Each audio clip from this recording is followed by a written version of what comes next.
Continuing our vitamin discussion about the B vitamins, we need to pick up vitamin B5, B6, B7, B9, B12, and add in a bonus of some choline.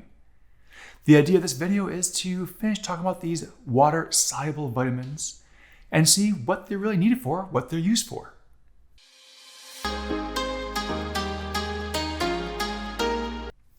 Let's begin with vitamin B5, pantothenic acid.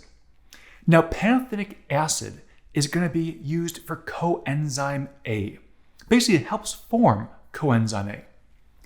Now, if you're thinking I've heard that before, we have discussed coenzyme A previously, because coenzyme A helps with metabolism of pretty much every food in your body. So what you're looking at is production of acetyl-CoA. Now, acetyl-CoA we know was in the citric acid cycle. The acetyl part, it comes from your food, while the CoA, that's coenzyme A, that's vitamin B5. So without vitamin B5, there's no citric acid cycle. So it's kind of important because the citric acid cycle is how you produce ATP. So if you need energy, you need vitamin B5. Well, beyond that very important purpose, it also helps with the synthesis of cholesterol. It also helps with some neurotransmitter synthesis. So deficiencies, what are we looking at? Well, here it pretty much almost never happens. Reason being is because of how important it is. It's found in almost every food, from being fortified in many to just simply existing in many. You'll find it in meats, dairy, veggies, and a whole huge amount of fortified foods. So it's kind of important because of that citric acid cycle. Acetyl-CoA. CoA is the coenzyme A, which is what you need for vitamin B5. So what is the RDA, recommended daily allowance? Looking at 1.7 milligrams from an infant, up into adulthood, you're getting up to the 5 milligram mark. All right, let's move on from that vitamin B5. Because while that's very important, you still need the other B vitamins because they're also very important. Vitamin B6, known as pyridoxine. So pyridoxine, vitamin B6, is going to be a nitrogen transfer abilities. That means it helps to take that nitrogen group from amino acid to amino acid. So we're using this in production of hemoglobin, for example. Activation from glycogen into glucose. So basically breaking it down, releasing the energy. It's helping to convert the amino acid methionine into cysteine. So again, that transfer. Deficiencies, now a lot of times here looking at anemia as deficiency. Fatigue, shortness of breath, usually fall in the deficiency category here. So where do you find it? Starchy vegetables can have it, things like chickpeas. Looking at fish, bananas, and various fortified foods again. If you notice, we keep talking about these fortified foods. This is the way to make sure that no matter what your diet is, hopefully you're getting some of these vitamins based on either they're naturally occurring or you're getting them in the foods that are fortified. So how much do you need for vitamin B6? Looking at an RDA of 0.2 up to 1.5, 1.3 milligrams. So again, not a ton, looking at micronutrients. All right, B5 is done, B6 is done. How about vitamin B7, biotin? Vitamin B7 or biotin is a coenzyme in the citric acid cycle. And again, just like we talked about up in vitamin B5, without vitamin B7 biotin, the citric acid cycle just stops, can't occur. So it's kind of important because it helps out with your ATP production there, your energy sources. Well, vitamin B7 also deals with lipid metabolism. So it's helping with the breaking down of lipids. Deals with enzymatic activity in glucose synthesis, as well as helping with some non-essential amino acid production. So just a few kind of important things here. Deficiencies, thankfully, are rare.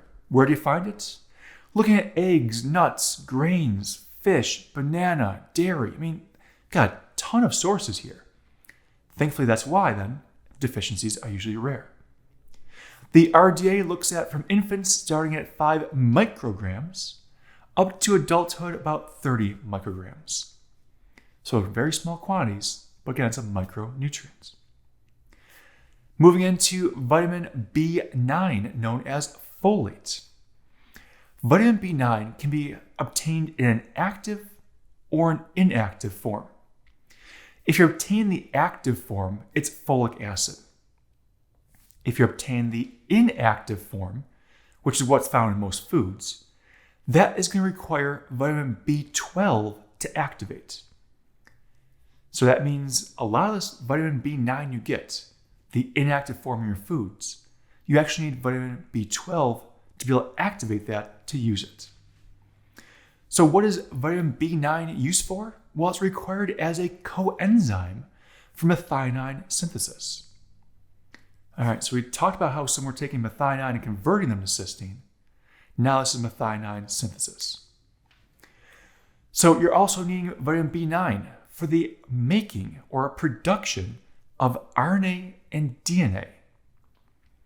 All right, so that means to make the RNA and DNA your cells need to function, you need vitamin B9. Which then implies that if you have a problem with vitamin B9, so deficiency, you can't make enough RNA and DNA. So this will impact your rapidly dividing cells. So any cells that are quickly dividing, they need a lot of DNA because they divide, are impacted the most by deficiency of vitamin B9. That means things like your bone marrow, your red bone marrow, where it's constantly dividing, constantly producing red blood cells, white blood cells, platelets. You're always making these. Throughout your entire life, you're making these. So if you cannot divide fast enough because you don't have enough DNA and RNA production, that means your red blood cell counts start to go down. That's macrocytic anemia. The red blood cell counts are lower, but the red blood cells themselves are larger. You're saying, well, if they're larger, can't they carry more? Yes, but it's not as efficient. So this is still a form of anemia where therefore it's not enough oxygen carrying capacity in the blood.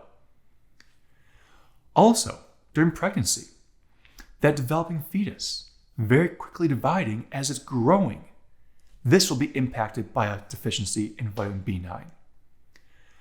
So what happens here now is, specifically the central nervous system is the most impacted by B9 shortages. One of the ways this occurs and causes a problem, unfortunately, is spina bifida. That's where the neural tube doesn't quite close properly. This results in the spinal cord itself not being fully enclosed and it can kind of form a pouch, actually become a pouch outside of the body. This can cause a whole series of detrimental effects depending on how severe it is, or if it can be helped out surgically from the medical community. So thankfully, back in 1996, the US, they said, hey, you know what? This B9 is kind of important.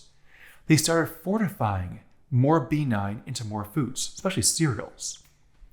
This fortification of B9 into cereals helps with a reduction of spina bifida cases in the US because there is less deficiency occurring in pregnant women. So it kind of helped out there a bit. So where do you get vitamin B9 folates? Well, you're getting it in your dark leafy vegetables, getting it in the various fortified foods we just mentioned, as well as avocados, eggs, orange juice. So how much do you really need? Infants are about 65 micrograms, up to adulthood about 400 micrograms on a daily basis. But it's not just simply the pure measurement. There's what's called DFE here, dietary folate equivalent. Remember I mentioned that there's some active and inactive? So depending on what you're ingesting, depends on how efficient your body can process folate and get it into your system. So So this DFE, or dietary folate equivalent, makes sure that depending on what your sources are, you're looking at how much you need. Sources that are harder to absorb, you need more of. Sources that are easier to absorb, like already activated, are easier to absorb. So it kind of gives it a little variation there. All right, we mentioned that B9 needs B12 to activate it if it's in the inactive form. So let's start talking about vitamin B12. Vitamin B12 is cobalamin. So cobalamin is the same thing as vitamin B12. Interesting reasons why it's called cobalt is because cobalt, the actual metal, cobalt, is in vitamin B12. It's an essential coenzyme, as we already mentioned. It's essential for hemoglobin production. It's essential for pregnant individuals because they need the high amounts of DNA and RNA synthesis. So B12 deficiencies mimic B9 deficiencies because of the shared pathways, because of the similarities they both utilize. But vitamin B12, though, itself needs intrinsic factor. All right, so we know vitamin B9 needs vitamin B12, but now we're saying vitamin B12 needs intrinsic factor. Your stomach will produce this intrinsic factor. The intrinsic factor is necessary for your small intestines to absorb vitamin B12. So it's important to make sure the stomach is producing enough intrinsic factor to allow for efficient absorption of vitamin B12 in the small intestines. Now, if the intrinsic factor is in low quantities, so you're not making enough, this can lead to what's called pernicious anemia. Pernicious anemia is basically saying that, hey, you don't have enough intrinsic factor, you can't absorb enough vitamin B12, you can't produce enough red blood cells because you can't make enough DNA. So therefore, you have a reduced capacity to carry oxygen, and that's pernicious anemia. So where do you get vitamin B12 from? It's from eggs, seafood, dairy, and various fortified foods as well. So you need vitamin B12 to activate B9, but you gotta have intrinsic factor to activate B12 first and absorb it. So how much B12 do you need? The RDA, 0.4 micrograms for an infant, then moves up into about 2.4 micrograms for an adult. So that's vitamin B12. Well, that finishes off our vitamin B series, going from vitamin B1 all the way up through vitamin B12. But we've got a bonus now. We need to talk about choline. Now, choline isn't technically a vitamin, but kind of is like a vitamin. The reason being, you can produce choline in your body. That's why it's not technically a vitamin. You just don't produce enough of it. Why it falls kind of like a vitamin because you need to ingest it. Choline is a water-soluble molecule. So because you can't make enough of it normally, you need to ingest it. It's important for the synthesis of neurotransmitter acetylcholine, ACH. Acetylcholine, that neurotransmitter, helps with your nervous conductions getting into your muscles, plus various other nervous conductions. Now, this choline also helps with phospholipid function as well as some amino acid production. So it has a few things it's working on here. So how about deficiencies?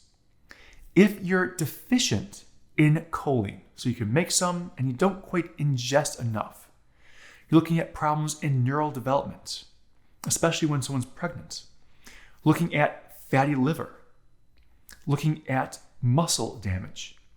So not the best things if you don't have enough of this. So where do you get it from? Eggs, you're getting it from chicken, you're getting it from peanuts, and you're getting it from various other animal products. So now we have, instead of an RDA, we have an adequate intake amount because you already produced some of it. Your adequate intake goes from infancy of 125 milligrams up to adulthood of 550 to 425, again, male, female, milligrams in that case. So choline, you can make it, but you better ingest some because you can't make enough. All right, well, that finishes off our trip through the various water-soluble vitamins now in this video, as well as the lipid-soluble vitamins from the past. Until the next video.